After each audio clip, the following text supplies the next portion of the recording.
Here is one of those gotchas that you really want to know before you go under contract on a home with a VA buyer. The VA allows for a buyer that owns a home in another area to keep that home, rent it out, use the rent for that home to actually wash some, if not all, of that mortgage payment, and then buy the next home without having that in the debt ratio. It's fantastic. However, they have a rule that can again be a thorn in your side if you don't realize it beforehand.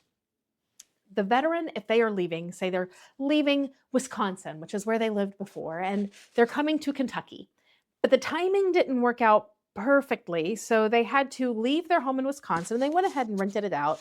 And because they were still searching for a home, they did a 6-month rental here in Kentucky until they could find the house that they wanted to actually buy. Well, now they're ready to buy their home and they're like, oh, cool, I'm going to use this rental income over here to wash that payment so I can still qualify for my new house. Eh. The VA says, no, you can't do that. You can only use the rent from that house that you're vacating if it is your actual departure residence. Because there was this other residence that you lived in, even though it was temporary, in between the two, we can't use the rental now to offset that mortgage. So that can really do a doozy on someone's debt ratio.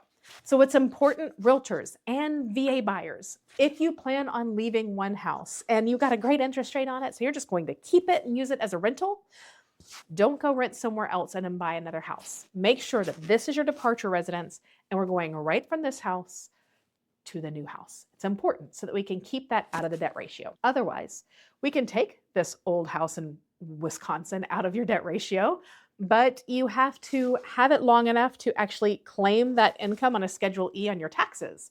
And then we can use the money you claimed on your Schedule E and wash that out. But that can take time. And a lot of times this triangle isn't that long. So be careful, be knowledgeable, and make sure you talk to your lender before you do your switchamaroozies. Make sure they know the guidelines and have you qualified. You might qualify for both, but you want to know that before you make your move, right? Realtors and lenders, if you want to make a video like this using this information, but might want a script to help you, remember, rechargingwithchampions.com, that members area, it will have a script in the August script area for you to use so that you can create this video on your own and share all this great knowledge with the people in your community. Be the guru. We'll see you next time.